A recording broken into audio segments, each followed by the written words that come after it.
Buenas tardes.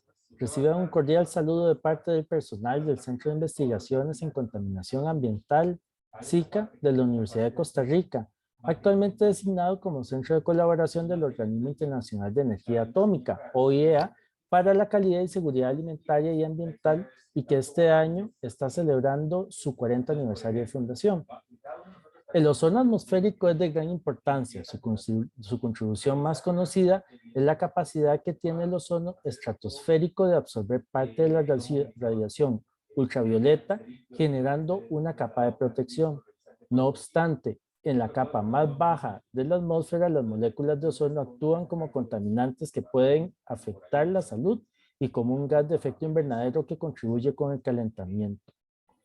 Es por lo anterior que para nosotros es una gran satisfacción que nos acompañen en este seminario de investigación titulado Importancia del ozono atmosférico y su estructura vertical sobre Costa Rica, donde la doctora Ana María Durán Quesada nos hablará sobre este tema y que se realiza en el marco de la conmemoración del Día Internacional de la Preservación de la Capa de Ozono, que será este viernes 16 de septiembre.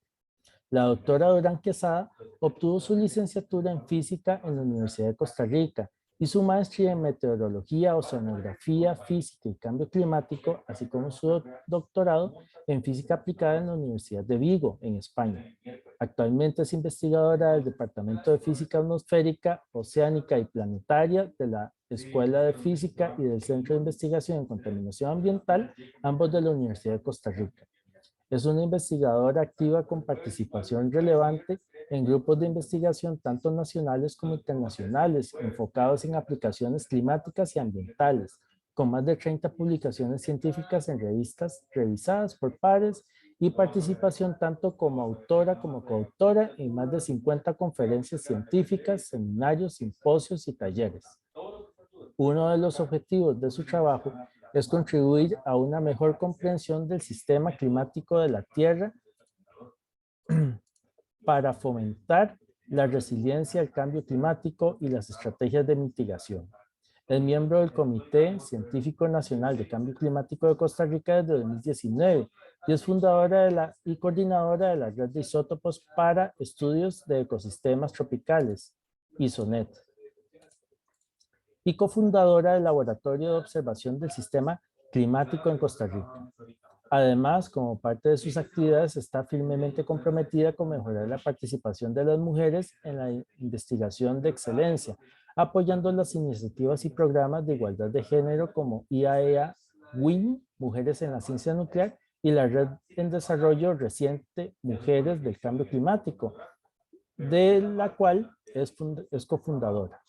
Para finalizar, queremos extenderle una calurosa felicitación, pues hace una semana fue reconocida por el Ministerio de Ciencia, Innovación, Tecnología y Telecomunicaciones, MICIT, y la Academia Nacional de Ciencias como científica destacada del año 2022 por su trayectoria y sus aportes en los campos de variabilidad climática, cambio climático y física atmosférica.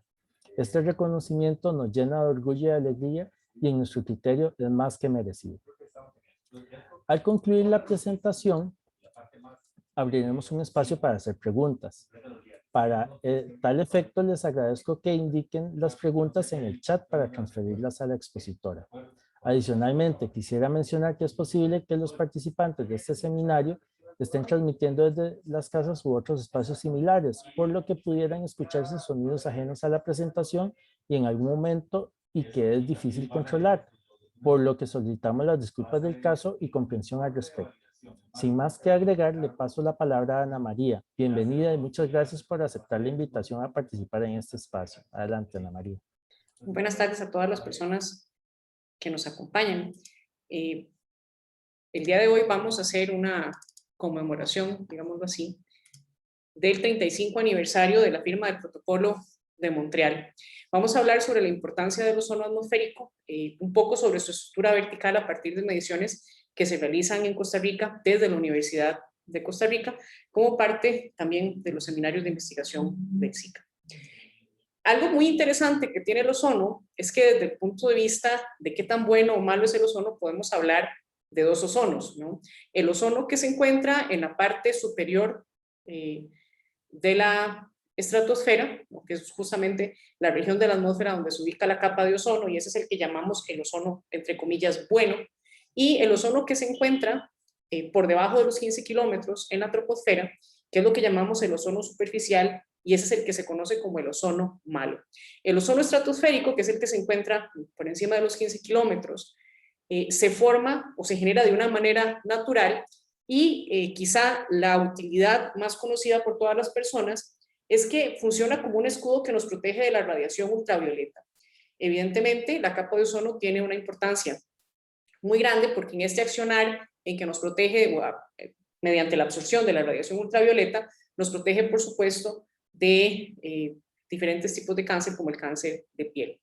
Mientras, ¿no?, por el contrario, este ozono superficial o el ozono troposférico no se forma de manera natural en general, sino que se forma más bien a través de la interacción de la luz solar con contaminantes de origen antropogénico, a través de procesos de combustión. Y entonces, en la parte baja, la ocurrencia y la generación del ozono tiene una serie de implicaciones negativas, principalmente para la salud. Irritación en la garganta, irritación en los pulmones, se asocia también con muchos problemas respiratorios, incluido, por ejemplo, el asma, y además causa un daño bastante importante en las plantas. Y entonces, básicamente lo que vamos a tener en la parte de la superficie es que vamos a tener una reacción de la luz con compuestos como el metano, el monóxido de carbono, los NOx, y también compuestos orgánicos volátiles diferentes del metano, que entonces también reaccionan para formar este ozono en la parte baja de la atmósfera y que nos genera esta serie de problemas. Aunque tradicionalmente estamos más acostumbrados y acostumbradas a escuchar sobre el ozono de la capa de ozono, que es el ozono superior, el ozono superficial es muy importante, o su generación cerca de la superficie es importante, porque este ozono, que es el que vamos a llamar entre comillas, no el ozono malo, está asociado como una amenaza importante para la salud.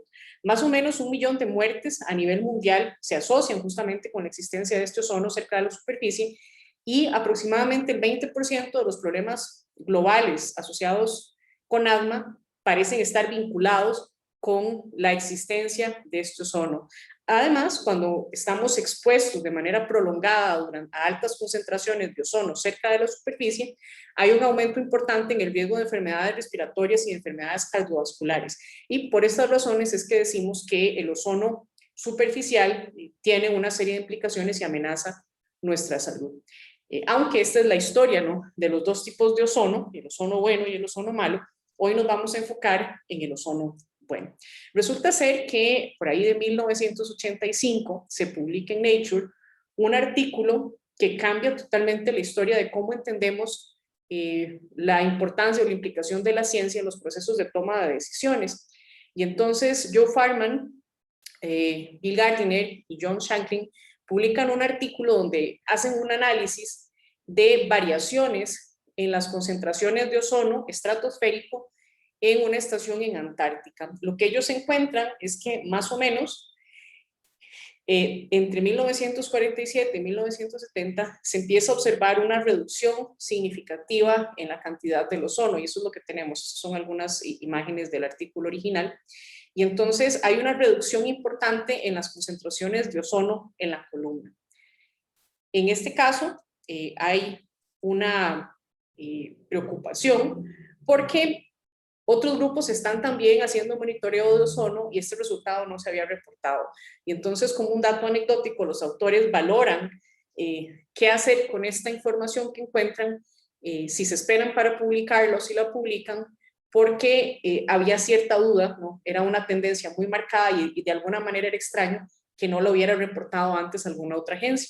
Esos investigadores del Servicio de Investigación Británico de la Antártica, entonces proceden con la publicación del artículo. Llama mucho la atención de por qué el resultado, siendo una tendencia de reducción tan evidente, no se había reportado anteriormente, y entonces agencias como la NASA van a revisar su información y confirman que efectivamente se está observando esta reducción. Los investigadores, estos son los 3 investigadores de la publicación, se encargan de hacer estas mediciones, reportan el resultado y entonces se dan cuenta que entre 1975 y 1984 la reducción de la columna de ozono es cercana al 40%, es una reducción muy grande dentro de un periodo relativamente corto. Y entonces así se empieza, ¿no?, toda esta investigación de qué es lo que está pasando en la Antártica con las pérdidas en la cantidad de ozono total.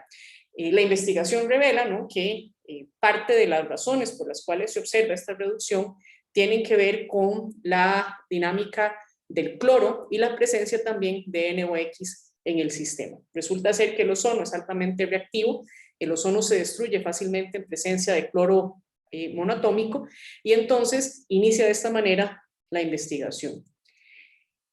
Más o menos en 1987, ya a partir de estos resultados, unos años después de la publicación de Farman y colaboradores, se empieza a hablar con muchísima preocupación de que está reduciéndose marcada y rápidamente la capa de ozono, esta capa que nos protege de los rayos ultravioleta, y entonces inicia la redacción de lo que posteriormente se conoció como el Protocolo de Montreal.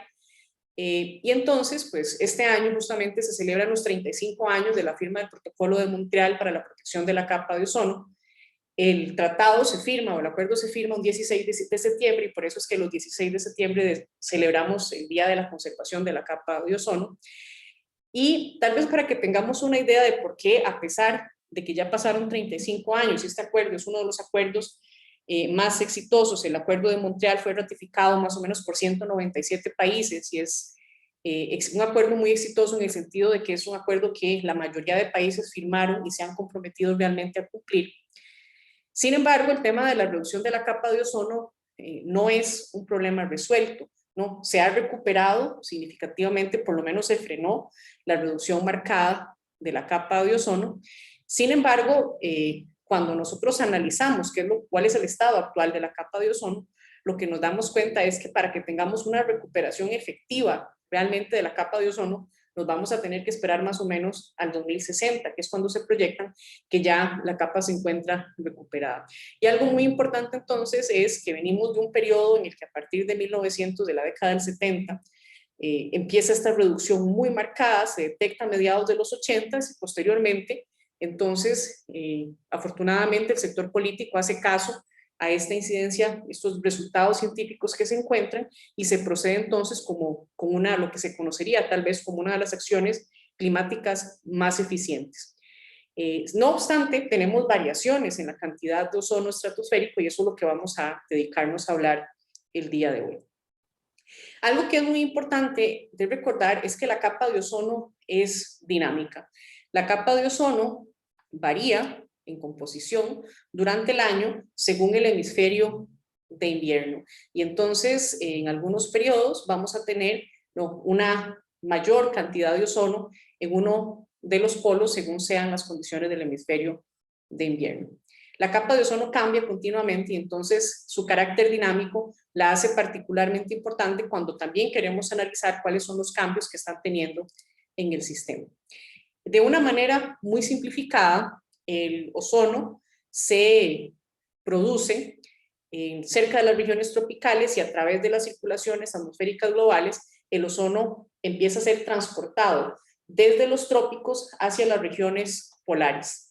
Sistemas de tiempo atmosférico, como por ejemplo la corriente o el jet polar, van a ayudar a generar esa mezcla que hace que este ozono que está siendo producido en la parte de la estratosfera, en la región tropical, pueda eficientemente transportarse hacia las regiones polares. Y algo que es muy importante es que en estos casos vamos a tener entonces una interacción entre sistemas de tiempo atmosférico con las variaciones intraestacionales en la cantidad de ozono que tenemos en el sistema.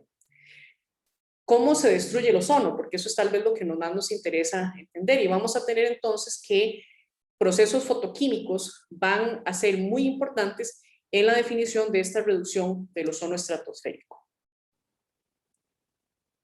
Dentro de las circulaciones globales, la circulación más importante, que es justamente la que se dedica a generar este transporte que mueve el ozono de la región tropical hacia la región polar, es una circulación que se conoce como la circulación de Gruber-Dobson, y entonces lo que vamos a tener es este transporte que ocurre de manera meridional. Básicamente la circulación de Gruber-Dobson es un patrón de circulación atmosférico global que no solamente determina el movimiento del ozono, en realidad determina el movimiento de todos los gases que constituyen la atmósfera y que empiezan, ¿no?, a moverse desde las ramas ascendentes en las regiones tropicales y después caen, ¿no?, en estas ramas descendentes cerca de las regiones polares. En particular, la circulación de Gruber-Dobson es modulada a nivel global a través de ondas de escala planetaria, ondas conocidas como ondas de tipo Rossby, que son quienes se encargan de la modulación de esta circulación. Y una particularidad de esta circulación de Gruber-Dobson es que básicamente mide o va a determinar cuánto tiempo tardan los diferentes gases constituyentes del aire y permanecen en la estratosfera. Y entonces esta circulación va a tener una incidencia directa tanto sobre la distribución, la abundancia del ozono estratosférico y también el tiempo que este ozono estratosférico puede residir en este espacio. Algo que es muy importante es que si tomamos en cuenta la información de los escenarios de calentamiento, la circulación de Gruber-Dobson, conforme el planeta se calienta, se acelera. Eso implica entonces que más ozono es transportado y eso no necesariamente implica que entonces vamos a tener cada vez más ozono estratosférico en las zonas polares. Más bien el efecto que vamos a observar es inverso. Vamos a tener más bien que conforme el calentamiento global empieza a aumentar, entonces la producción de ozono cambia y más bien vamos a tener una reducción en el ozono estratosférico y un aumento en la producción del ozono cerca de la superficie. Este ozono que habíamos llamado como ozono malo que mencionábamos tenía una serie de implicaciones muy negativas para la salud. Además, resulta ser que esa circulación, que es la que regula el transporte de ozono en el sistema, es altamente sensible al fenómeno del Niño Oscilación del Sur. Y entonces, no solamente la circulación que transporta el ozono se ve afectada por el calentamiento global, sino que también está sujeto a una variabilidad interanual importante dada en función de lo que esté sucediendo, en función de si estamos en condiciones de año niño o año. Lo que se observa entonces es que cuando tenemos estas variaciones del niño, entonces hay cambios estructurales importantes en la circulación y por lo tanto vamos a tener una sensitividad al transporte de ozono estratosférico en función de la fase del Niño Oscilación del Sur. El ozono estratosférico se reduce principalmente por la acción de elementos como el cloro y el bromo en el sistema. Entonces decimos que estos, junto de hecho con el flúor, son los principales agentes de destrucción de ozono estratosférico en el sistema. Estos compuestos no van a estar presentes en una serie de contaminantes, más famosos los CFCs, y decíamos, ¿no?, que se observó entonces más o menos que desde la década del 80, conforme empezamos a aumentar la concentración de estos compuestos que se utilizaban mayoritariamente en los 80s y los 90s como refrigerantes, la pérdida de la capa de ozono fue avanzando a una tasa del 8% por década.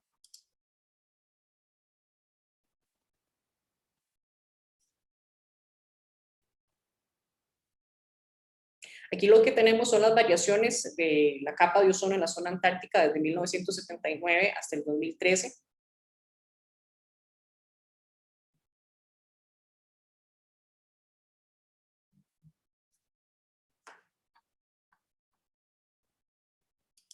Y entonces a esta región, ¿no?, más azulada, que corresponde a concentraciones mínimas de ozono, pues es lo que llamamos tradicionalmente como el hueco o el agujero de la capa de ozono. En condiciones ideales, lo que nosotros quisiéramos tener, ¿no?, una capa de ozono restaurada, serían, ¿no?, los tonos más verdes, amarillos y rojos, cubriendo toda esta región. Entonces eso implicaría que tenemos ya, que ya no tenemos ese agujero en la capa de ozono. Algo que es muy importante y tal vez es algo que no siempre sabemos, es que las nubes tienen una interacción particular con los procesos de ozono. Y en las regiones polares, cuando tenemos condiciones de temperaturas aún más bajas, cercanas a los menos 78 grados, se forman unas nubes muy particulares, que son las nubes que llamamos nubes polares estratosféricas. Estas nubes polares estratosféricas, que se ven muy bonitas, ¿no?, tienen una apariencia iridiscente, se ven como, digamos, tornasol, y se les llama justamente a veces nubes madreperla, porque se ven como nácar, que son muy lindas. Resulta ser que son muy malas para el ozono, porque estas nubes que se ubican más o menos entre 15 y 25 kilómetros de altura están compuestas principalmente de agua superenfriada y grandes concentraciones de ácido nítrico. Cuando tenemos ácido nítrico en el sistema, lo que va a ocurrir es un proceso de sedimentación del ácido nítrico, y esta sedimentación de ácido nítrico, el pool de ácido nítrico, lo que hace es causar procesos de desnitrificación en el sistema. Cuando tenemos estas condiciones, entonces el cloro diatómico se separa y entonces vamos a tener átomos sueltos de cloro, que son los que son muy eficientes en la destrucción del ozono. Aquí a la derecha tenemos un diagrama de cómo se comporta el sistema cuando no tenemos nubes polares estratosféricas y luego cuando sí las tenemos. Y entonces lo que observamos es que hay una variación en el sistema, y entonces la presencia de las nubes polares estratosféricas van a ocasionar una serie de reacciones con el cloruro de hidrógeno y también con cloruro de nitrilo, nitrato de cloro también, y entonces van a reaccionar con la superficie de la nube, que mencionábamos tiene una alta concentración de ácido nítrico. Va a ocurrir una reacción de reducción-oxidación que va entonces a producir el cloro. Vamos a tener posteriormente procesos de fotólisis que van a generar los átomos, estos sueltos de cloro que mencionábamos, y estos se van a encargar de destruir más rápidamente el ozono. Esto entonces es importante porque lo que se ha aprendido con el tiempo es que las nubes tienen una componente, juegan un papel importante en la dinámica de la destrucción del ozono en las regiones polares, y pues las nubes polares estratosféricas se han convertido en las últimas décadas en unas nubes sujetas a un escrutinio bastante particular, principalmente asociado a las razones de por qué tienen una concentración alta de ácido nítrico y qué es lo que está pasando realmente con los procesos de sedimentación que hacen, ¿no?, que tengamos procesos de desnitrificación que aumentan la concentración de átomos de cloro en el sistema y por lo tanto contribuyen de una manera muy eficiente, son destructores muy rápidos del ozono estos sistemas. Por supuesto, entonces, la formación de estas nubes requiere condiciones muy específicas de temperatura, y por lo tanto, cuando tenemos condiciones de enfriamiento anómalo, vamos a tener una mayor cantidad de formación de estas nubes y por lo tanto vamos a tener periodos en los que se forman con más facilidad, y por lo tanto estos van a ser periodos donde vamos a tener una pérdida más eficiente del ozono estratosférico. Mencionábamos, ¿no?, qué es lo que pasa realmente con estas nubes polares estratosféricas, y entonces una de las razones por las cuales tienen una concentración alta de ácido nítrico es que hay material meteórico depositado en la superficie de estas nubes que procede a ayudar a los procesos de desnitrificación a partir de la nucleación de compuestos como el trihidrato de ácido nítrico. Y entonces esto lo que hace es generar una remoción del ácido nítrico, y entonces se inhibe, ¿no?, la formación de grupos como compuestos como el nitrato de cloro y el cloruro de nitrilo, y entonces eso significa que el cloro ¿no?, atómico puede ser más abundante en el sistema, y entonces de esta manera es que contribuyen estas nubes con la reducción significativa del ozono estratosférico. Algo que tal vez es importante mencionar, bueno, cómo es que medimos el ozono, si el ozono estratosférico está muy alto, y entonces vamos a comentar tres tipos de plataformas diferentes. Las que se han popularizado mucho por la capacidad de hacer observaciones globales de la cantidad de ozono en el sistema son los que tenemos en plataformas satelitales. GOME, ¿no?, el Global Ozone Monitoring Experiment, es uno de esos ejemplos de una plataforma de monitoreo. Se basa en los sistemas de espectrometría en el rango más o menos de los 240 a los 790 nanómetros, y no solamente nos dan información de ozono, también nos dan información de la presencia de otros gases en la atmósfera. Tiene como ventaja, ¿no?, que podemos generar información espacial de la cantidad de ozono y otros compuestos en la columna, y también sus variaciones en el tiempo. Por supuesto, esta información satelital requiere una validación de campo, y estos son los instrumentos de superficie los que se utilizaron inicialmente.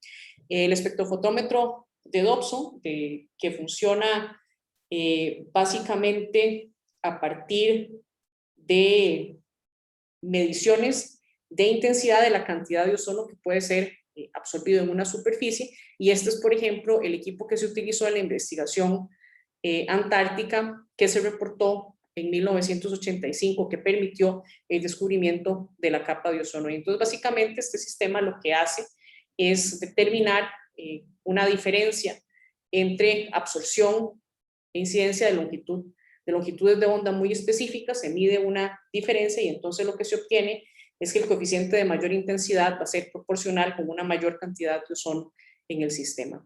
Otro sistema que se utiliza también es el sistema tipo DOVAS, que es espectroscopía de absorción óptica diferencial. Este es un instrumento particular que básicamente mide, ¿no?, la absorción de luz en un rango determinado, en una muestra específica, y entonces permite una medición, digamos, en línea, igual que el espectrofotómetro de Dobson, de las variaciones que podemos tener en el ozono en el sistema.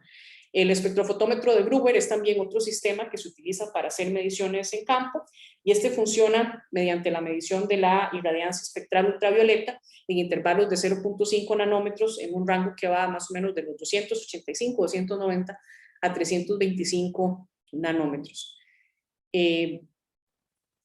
La funcionalidad de estos instrumentos es justamente que nos permiten esa medición en la columna. Otros sistemas de superficie también son los sistemas tipo LiDAR, ¿no? Básicamente es un pulso de luz verde en un rango de longitud de onda también muy específico. Y algo muy importante o muy particular de los sistemas de LiDAR para medición de ozono es que además nos permiten hacer perfiles de la presencia del ozono en la vertical. Y entonces esto no solamente nos permite ver la evolución en el tiempo, en el punto donde estemos midiendo, sino que también nos permite ver las variaciones en cuanto a la altura. Nos referimos y nos permite hacer esta reconstrucción espacial del sistema. También otra manera de hacer las mediciones son los ozonosondeos o los sondeos de ozono, que básicamente lo que se hace es colocar una ozonosonda, o sea, una sonda con la capacidad también para medir concentraciones de ozono y además con la capacidad de llegar bastante alto en la atmósfera para poder alcanzar la estratosfera. Este es un sistema, un sensor que se coloca en un globo y pues luego lo lanzamos como cualquier globo meteorológico. Este tipo de medición se realiza justamente en la Universidad de Costa Rica una vez por semana desde el SICANUM, como parte de una colaboración. Y entonces SHADOWS es, ¿no?, este experimento de ozonosondas adicionales para validación de productos satelitales, entre otras aplicaciones, pues tiene un sitio aquí en Costa Rica. El sitio está en la ciudad de la investigación y la componente nacional corresponde al experimento Ticosonde, que se coordina, lo coordina el doctor Jorge Andrés Díaz, Elian Conejo, con la participación también del licenciado Ernesto Corrales, y este es un ozonosondeo que se lanza, decíamos, semanalmente desde las instalaciones del SICANUM. ¿Por qué es interesante esta medición que se hace en Costa Rica? Bueno, porque nos permite determinar justamente cuál es la condición de las concentraciones de ozono atmosférico sobre Costa Rica. Y entonces estos son resultados justamente obtenidos a partir de los ozonosondeos que se realizan desde la universidad. Obviamente han permitido la validación de productos satelitales y además nos permiten conocer cuál es nuestra distribución en altura y cuáles son nuestras concentraciones de ozono atmosférico.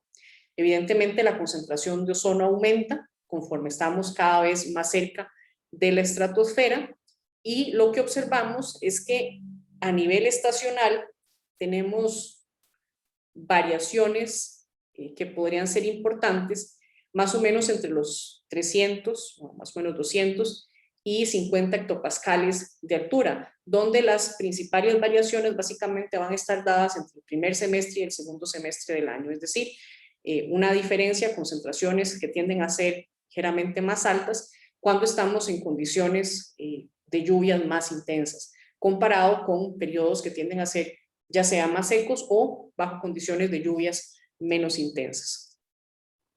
El ozono, pues evidentemente no se comporta de la misma manera a nivel estacional y de un año a otro también vamos a tener variaciones. No obstante, sí podemos mencionar a partir de esta información que el ozono tiene un ciclo anual bien marcado, ¿no? Durante el año vamos a tener periodos de máximos y periodos mínimos de ozono en el sistema. Hay una relación muy importante, decíamos anteriormente, en lo que podemos ver variaciones en algunos rangos de altura en la concentración de ozono, dependiendo de si tenemos lluvias más o menos intensas. Sin embargo, la interacción entre la precipitación y el ozono va muchísimo más allá, porque se ha determinado que cuando tenemos concentraciones de ozono que son menores en las regiones subtropicales, la precipitación tiende a aumentar.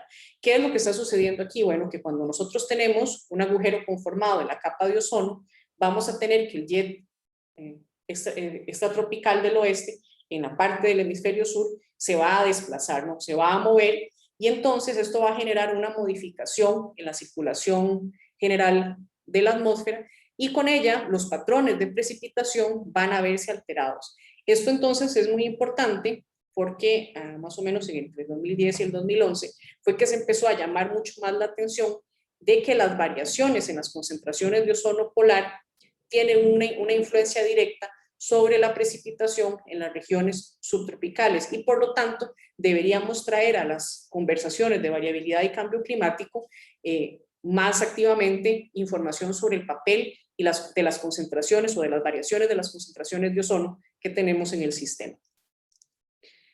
Se ha determinado con una precisión bastante buena que efectivamente cuando tenemos variaciones importantes, ¿no? Tenemos reducciones de ozono, es decir, aumenta el área que definimos como el hueco de la capa de ozono, entonces la circulación atmosférica polar se contrae y entonces empieza a llover más en las regiones de las latitudes medias. Algo que es muy importante es que noten que hay regiones extratropicales en el hemisferio sur, donde vamos a tener cambios o aumentos de la precipitación que son incluso cercanos al 50% bajo condiciones de agujero de la capa de ozono conformado. Y entonces vean que ahora ya no solo estamos diciendo que este descubrimiento del hueco en la capa de ozono a mediados de los 80 es muy importante porque nos proveía información sobre los riesgos que corríamos si se reducía la capa de ozono, y entonces íbamos a tener una serie de implicaciones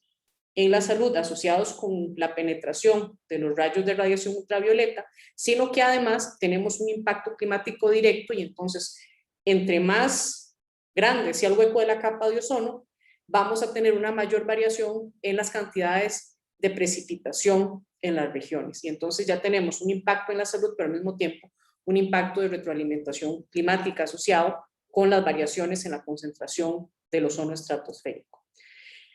Si vamos un poco más allá, en realidad el ozono tiene una serie bastante amplia de implicaciones, y el océano, por supuesto, no escapa a esta influencia, y lo que vamos a tener principalmente en la parte superficial del mar, mencionábamos que, o podemos mencionar que el fitoplancton directamente se muere con más rapidez cuando hay un ingreso importante de radiación ultravioleta, y entonces esta mortalidad aumentada del fitoplancton bajo condiciones de pobres en ozono implican entonces que podríamos tener una liberación mayor de núcleos de condensación que al mismo tiempo tienen un efecto importante sobre los procesos de nucleación y la generación de las nubes, pero además podríamos tener toda una serie de impactos biológicos a través de estas variaciones en el fitoplancton. No solamente los núcleos de condensación aumentan, sino también que se podría tener variaciones en las emisiones, por ejemplo, de los dimetisulfatos en la superficie de la atmósfera, que actúan también como agentes de nucleación de las nubes, y además, ¿no?, una cantidad reducida de fitoplancton significa que la superficie está absorbiendo menos dióxido de carbono, y entonces vamos a tener también una regulación importante de un gas de efecto invernadero asociado con la reducción de la capa de ozono. Y entonces veamos que el tema de la reducción de la capa de ozono va muchísimo más allá de los obviamente importantes impactos que tenemos en la salud asociados con el ingreso de la radiación ultravioleta, sino que en realidad resulta ser que la influencia de esta reducción de la capa de ozono se propaga por diferentes elementos del sistema, teniendo además como consecuencia una retroalimentación climática muy importante. 2021, ya tal vez para ir cerrando, fue un año muy particular porque se observó una reducción importantísima en la cantidad de ozono, es decir, el hueco de ozono en el 2021 se ensanchó ligeramente. Esta es la evolución del ozono en el hemisferio sur durante el año pasado.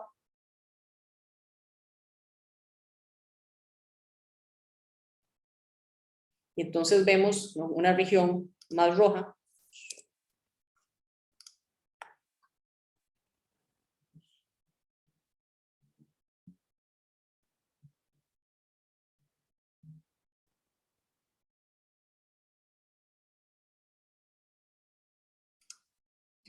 Y esto evidentemente es una zona muy pobre en ozono, un agujero en la capa de ozono, ensanchado con valores mínimos de ozono durante el año pasado. La pregunta entonces es, bueno, si nosotros comparamos qué es lo que se observó en el 2021, nos damos cuenta que en realidad en el periodo histórico hemos tenido años donde ha habido bajonazos, ¿no?, en la cantidad de ozono, a pesar, ¿no?, de que ya se encuentra activo y en funcionamiento el protocolo de Montreal. Esta es la evolución en el tiempo de más o menos del área definida como el agujero de ozono en el hemisferio sur, desde más o menos finales de los 70, y entonces ahí vemos cómo tenemos unos valores mínimos, entra en vigor el protocolo de Montreal y entonces empezamos, ¿no?, a aumentar la cantidad de ozono y por lo tanto vamos a tener estas ¿no?, variaciones importantes, pero luego, ¿no?, en 2021 volvemos a aumentar. En Costa Rica, por ejemplo, si nosotros tomamos del 2016 hasta finales del año pasado, a partir de la información para el punto cercano aquí en la Universidad de Costa Rica, las concentraciones de ozono, esto es lo que observamos, por supuesto este espacio aquí en blanco corresponde a la pandemia, un periodo en el que no se realizaron mediciones, pero sí podemos observar que efectivamente en 2021 hubo una reducción muy importante en la concentración de ozono estratosférico comparado con los años anteriores. Y entonces la pregunta es, bueno, ¿qué fue lo que pasó el año pasado que fue diferente? El año pasado en particular hubo unas condiciones anómalamente frías en el hemisferio sur. Estas condiciones anómalamente frías favorecieron la presencia de nubes polares estratosféricas y por lo tanto, ¿no?, hubo una mayor posibilidad para tener liberación de átomos de cloro que empezaron a hacer una reducción importante en la capa de ozono. Entonces ese es uno de los mecanismos que contribuyó particularmente el año pasado con tener esa reducción importante en las concentraciones de ozono a nivel global. Vean que el impacto no solamente fue percibido en el hemisferio sur, ¿no?, en la región polar, sino que, por ejemplo, este resultado se puede corroborar prácticamente en todas las estaciones de monitoreo del planeta, incluyendo la estación de monitoreo aquí en Costa Rica. ¿Por qué ha sido tan importante y por qué deberíamos tener un poco más presente de vez en cuando el ozono en nuestras vidas? No solamente porque no promovió la colaboración científica con la toma de decisiones que se concretó mediante el Acuerdo de Montreal, sino porque además no, hacerle caso a la ciencia fue muy importante porque nos ayudó a evitar un futuro bastante incierto. Esta es una animación muy ilustrativa de, bueno, qué es lo que sucede o qué es lo que se ha observado y lo que se proyecta en función de las concentraciones de ozono bajo condiciones donde se cumple y donde no se cumple el protocolo de Montreal. Nosotros lo que esperaríamos tener siempre, ¿no?, es en el hemisferio correspondiente, en la región polar, valores muy rojos, es decir, concentraciones bastante altas de ozono en el sistema, pero lo que observamos es que conforme avanza el tiempo, sin estar en vigor el protocolo de Montreal, entonces vamos a tener más bien cantidades cada vez más bajas de ozono. Eso significa capas de ozono muchísimo más débiles y por lo tanto condiciones donde vamos a tener una incidencia muchísimo mayor de radiación ultravioleta con todos los efectos que eso tiene para la vida en el planeta. El ozono es particularmente importante porque en la historia de la Tierra, además, el ozono, reducciones importantes en la capa de ozono también se han asociado con extinciones masivas. Y entonces, para cerrar la presentación y la motivación a que nos informemos más sobre el ozono, pues nosotros queremos vivir en un planeta que tenga una capa de ozono razonablemente en funcionamiento para evitar no solamente el ingreso de la radiación ultravioleta, sino también todos los diferentes impactos que tiene sobre los ecosistemas y la vida en general una inexistente o reducida capa de ozono. Muchas gracias.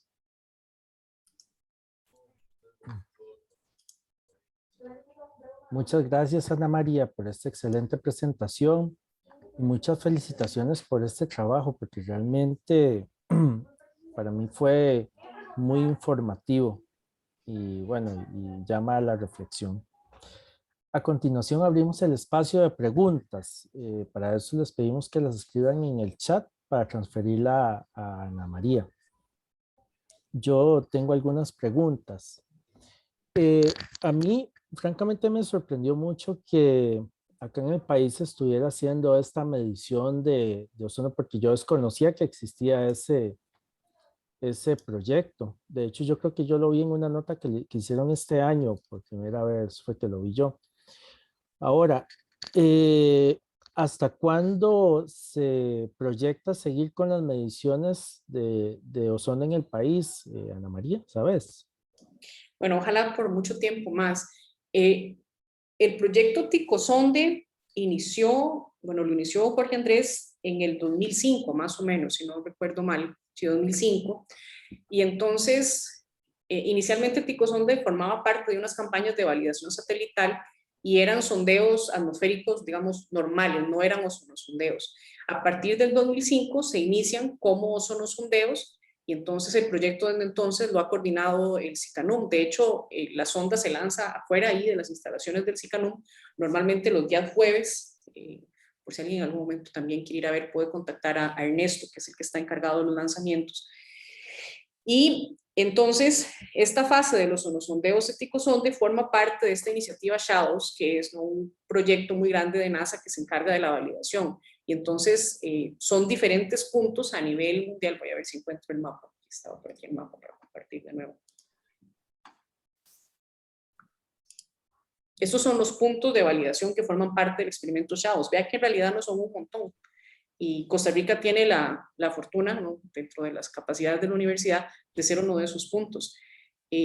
Mucha gente no sabe, ¿no?, que esta medición tan importante de validación y además de generación de información sobre la columna de ozono se realiza ya desde hace bastantes años aquí en la universidad.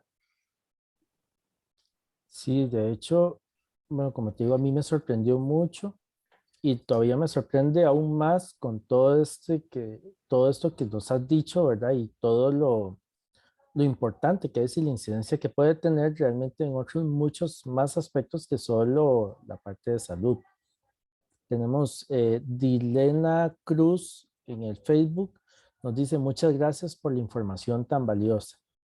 Yo me uno a ese agradecimiento. Tengo otra pregunta, Ana María.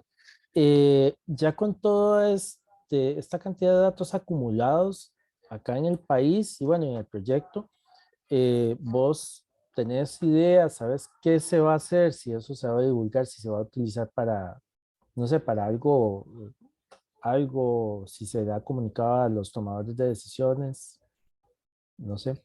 Tal vez algo muy importante como comentar ahí, ¿verdad?, es que los datos son abiertos, los datos se pueden descargar directamente desde la página de SHADOWS y utilizarse. Ya los datos tienen el proceso de control de calidad y están, digamos, que listos para ser utilizados. Se han utilizado en diferentes publicaciones, diferentes trabajos de validación. Actualmente estamos colaborando en una publicación no solamente con el punto de Costa Rica, ¿no?, sino con todos los puntos que están en la región tropical para determinar impacto del niño o relación del niño con las variaciones de los picos de ozono estratosférico, particularmente porque cerca del Pacífico, ¿no?, Pacífico tropical del Este, hay un punto de interés particular que es una zona que forma parte de lo que se conoce como los puntos fríos lagrangianos.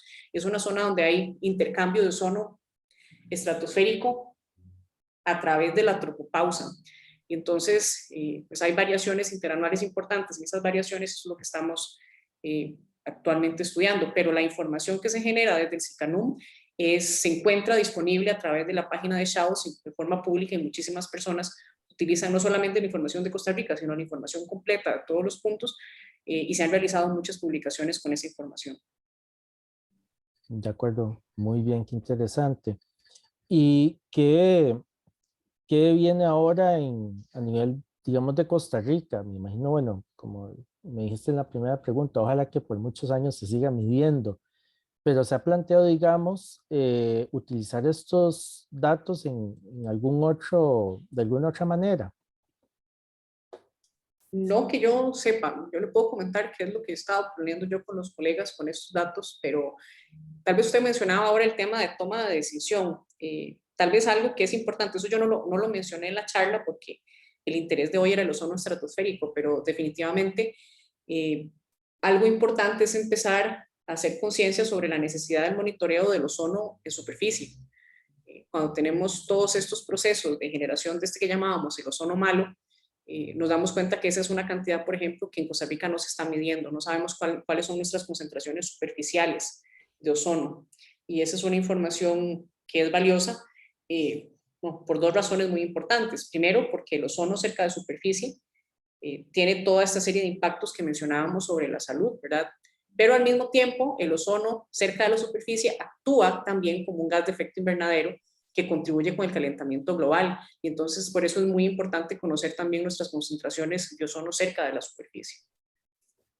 Ok, Este claro. tipo, por ejemplo, de información, como eso es un ozono sondeado que va desde la superficie, tiene también, puede generarnos información de las cantidades de ozono más cerca de la superficie. Sin embargo, sí es necesario tener o pensar en tener puntos de monitoreo permanentes de ozono, sobre todo en regiones donde sabemos que hay muchos procesos de combustión ocurriendo, porque esos ozonos contribuyen con la materia prima, por así decirlo, para generar ozono troposférico. Mm, claro que sí. Dilena Cruz en el Facebook nos dice, me parece importante la socialización de la relación existente entre el ozono estratosférico y la variación de precipitaciones. Gracias por el trabajo que realizan. Y eso lo uno con la pregunta que nos hace Edwin Anchía en el chat. Dice, ¿podrías ampliar más sobre el efecto del ozono sobre las lluvias y cómo las fluctuaciones en las concentraciones de ozono puede afectar nuestro país? Gracias por la pregunta. Es un problema bastante complejo. Yo voy a tratar de resumirlo. Lo que sucede principalmente es que cuando usted empieza a tener variaciones muy grandes en la concentración de ozono estratosférico, esto empieza a generar una contracción de la circulación. Y entonces sucede algo muy parecido a lo que pasa cuando tenemos el fenómeno del Niño, cuando es una circulación que se modifica y entonces los patrones de precipitación se desplazan.